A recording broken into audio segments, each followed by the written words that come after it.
अल्लाह के नाम पर मुल्ला बनने का काम ना करें। ये मुल्ला बहुत बैठे हुए हैं जो समाज को भड़काने का बरगलाने का काम कर रहे हैं। मुल्ला अपनी दुकान चला रहे हैं। ये मुल्ला बनने की कोशिश ना करें, क्योंकि हम पहले भी कई बार अपनी बातों में कह चुके हैं कि ये वो लोग हैं जो आने वाले समय में खुद को खुदा बताने लगेंगे, खुद को कहेंगे कि अल्लाह ने हमसे आके डायरेक्ट कहा है तो मुझे अल्लाह मानो। आप भारत को छोड़ करके अगर मंगोल से अपना रिश्ता जोड़ रहे हैं तो इसका मतलब कि आप वतन के गद्दार हैं, अपने पूर्वजों के गद्दार हैं और अपने संस्कृति के गद्दार हैं और मुसलमानों के भी गद्दार हैं। आप कोई वफादारी नहीं निभा रहे मुसलमानों के साथ, सिर्फ आप अपने वोट बैंक की राजनीति कर रहे हैं। अगर अभी दंगा हो जाए तो ये छुप करके बैठ जाएंगे हैदराबाद में।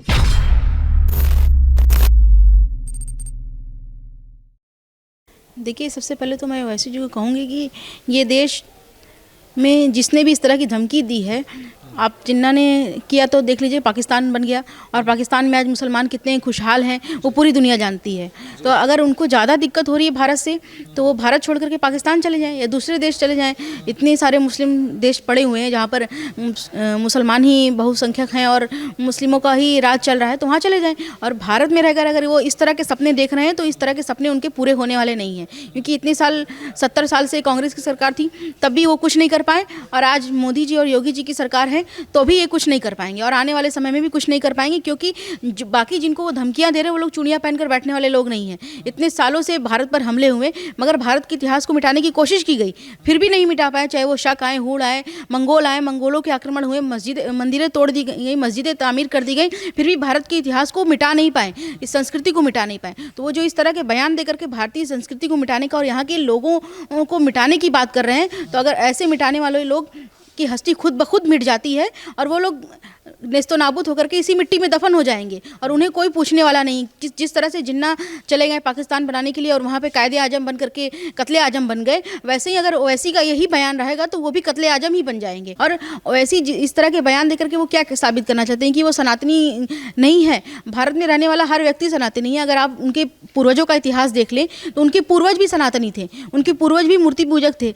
इस बात से वो गुरेज नहीं कर सकते, इस बात से वो मुकर नहीं सकते। आज वो टोपी लगा करके, दाढ़ी बढ़ा करके मुसलमानों को भड़काने का काम कर रहे हैं तो ये गलत है। अपने पूर्वजों को भूलने का काम कर रहे हैं। अगर भारत के लोग अपने पूर्वजों को भूल जाएंगे तो वो कहीं के नहीं रहेंगे और उनको ज़रूरत है ओवैसी साहब को फिर से अपना इतिहास पढ़ने की, इतिहास खंगालने की और इतिहास पढ़ करके अपने पूर्वजों को याद करें कि किस तरह से उनके पूर्वज भारत के थे और भारत के मूर्ति पूजक थे, सनातनी थे। अपने सनातन संस्कृति को याद करें और पुनः अपने इतिहास को देखें कि पूर्वजों किस तरह से उनके पूर्वजों ने सनातन संस्कृति को अपनाया है। वो सनातन में लौटे और इस तरह के उल जुलूल बयान देना बंद करें। बाबरी मस्जिद को लेकर के आप जा रहे हैं, उसी की टीस भरे हुए हैं।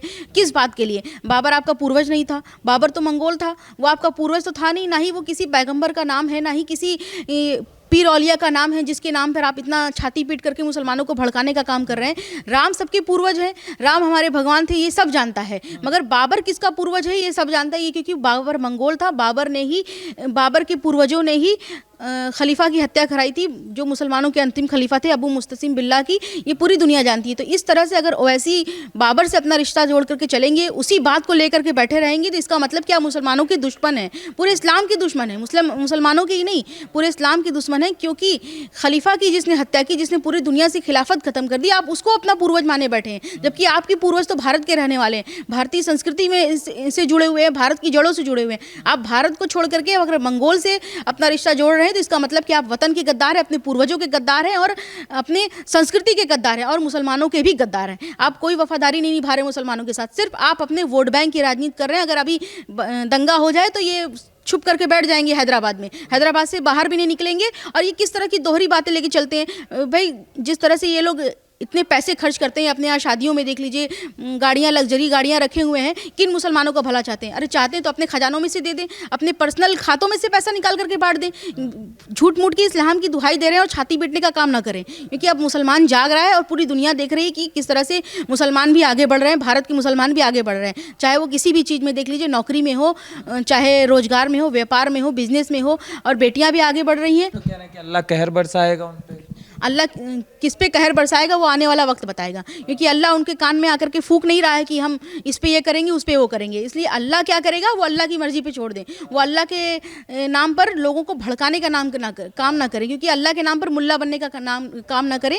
ये मुल्ला बहुत बैठे हुए हैं जो समाज को भड़काने का बरगलाने का काम कर रहे हैं। मुल्ला अपनी दुकान चला रहे हैं, ये मुल्ला बनने की कोशिश ना करें, क्योंकि हम पहले भी कई बार अपनी बातों में कह चुके हैं कि ये वो लोग हैं जो आने वाले समय में खुद को खुदा बताने लगेंगे, खुद को कहेंगे कि अल्लाह ने हमसे आके डायरेक्ट कहा है तो मुझे अल्लाह मानो। ये उस तरह के वैसी जैसे लोग उस तरह के लोग हैं, और आने वाले समय में हो सकता है ये खुद को खुदा बना दे।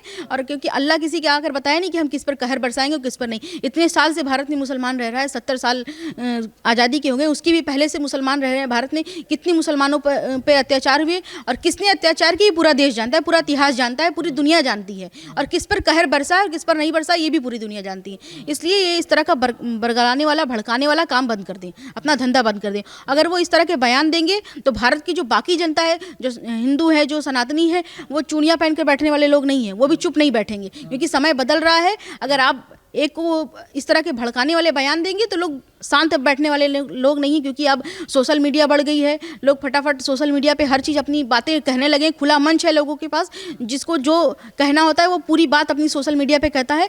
इसलिए अब डरने वाला और इस तरह की बातें सुन करके चुपचाप घर में बैठने वाला समय नहीं है। अब युवा जाग रहा है और भारत का हर व्यक्ति जाग रहा है, हर हिंदू जाग रहा है। इसलिए इस तरह के बयान अगर वो दे रहे हैं तो अपनी खैर मनाएं। तो कहते हैं कि यूएपीए के माध्यम से मुस्लिम युवाओं को परेशान किया जाता है, उनको आतंकवादी बनाने की कोशिश हो रही है। आतंकवादी बनाने की कोशिश कौन कर रहा है ये तो सब देख रहा था इतने सालों से।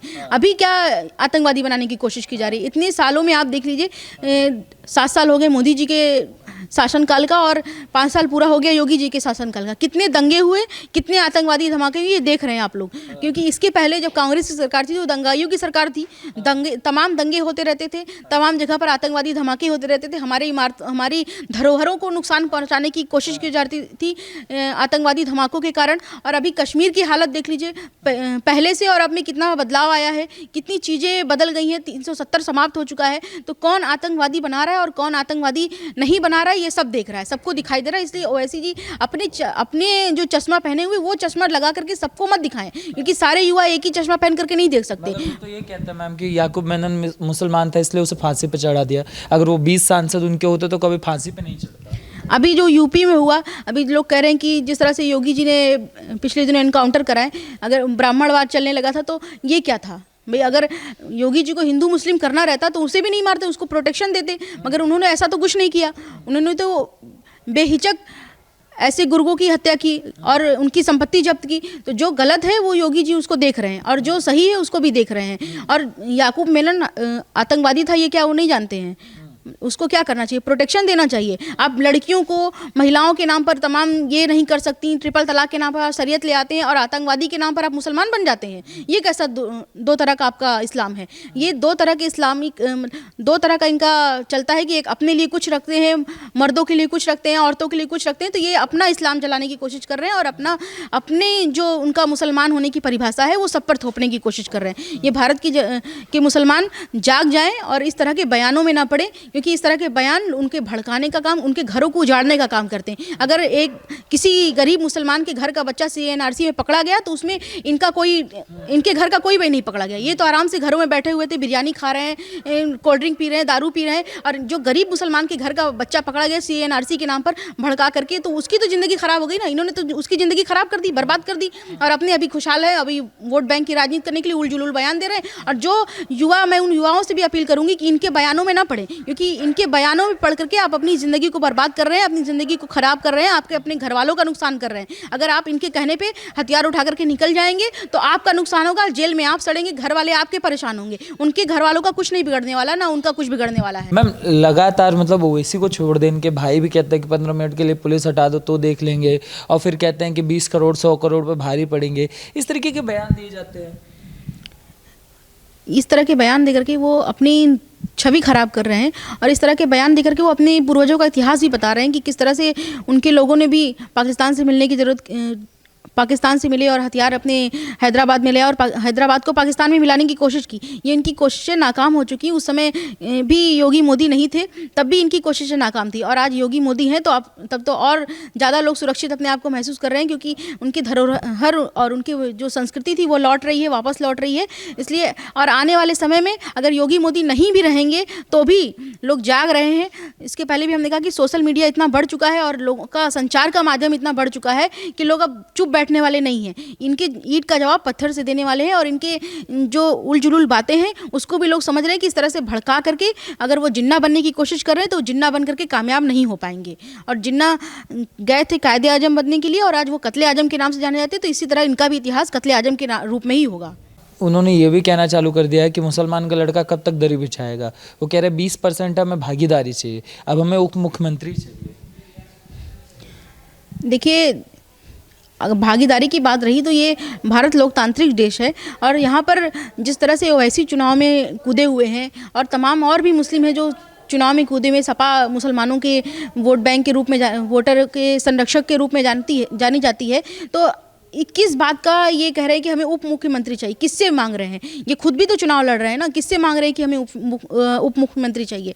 ये खुद चुनाव लड़े, जीते तो अपना उप मुख्यमंत्री बनाए। मुख्यमंत्री खुद किसी अच्छे गरीब मुस्लिम लड़के को बना दे जो पढ़ा लिखा हो, समझदार हो, जो इनकी तरह उलझुल बातें ना करता हो। भाई, मुख्यमंत्री तो हमारे सूबे का वो होना चाहिए जो सबका साथ और सबका विकास वाली बात कर रहा हो, जो सबको लेकर चलने की बात कर रहा हो। अगर इनकी तरह उलझुल बात करने वाले मुख्यमंत्री बनेगा तो सूबे की क्या हालत करेगा और देश की क्या हालत करेगा, ये सब देख रहा है। अगर इनकी तरह का कोई मुख्यमंत्री बन जाएगा तो हमारा देश आज 70 सालों से गुलाम था, हो सकता है कि इनके जैसा कोई मुख्यमंत्री बन जाए तो वो खंडित करने की कोशिश करें। तो इसलिए इनकी उलझुल बातों में उलझने की ज़रूरत नहीं है, और इनका जवाब यही है कि जिन्ना बनने की कोशिश ना करें। अजीज़ कुरैशी भी तो ये कहते हुए नज़र आ रहे हैं कि जो यूपी का मुसलमान है वो मौत के साए में जी रहा है। वो ये किस बात पे, किस आधार पे कह रहे हैं? क्योंकि इसके पहले हमारे उपराष्ट्रपति हामिद अंसारी थे, इतने सर्वोच्च पद पे थे, प्रथम नागरिक के पद पर थे, तो उनको किस बात का डर था? और अभी ओवैसी जिस तरह से बयान दे रहे हैं तो उनको किसी बात का डर नहीं है, तभी तो इतने वो खुल्लम खुल्ला बयान दे रहे हैं।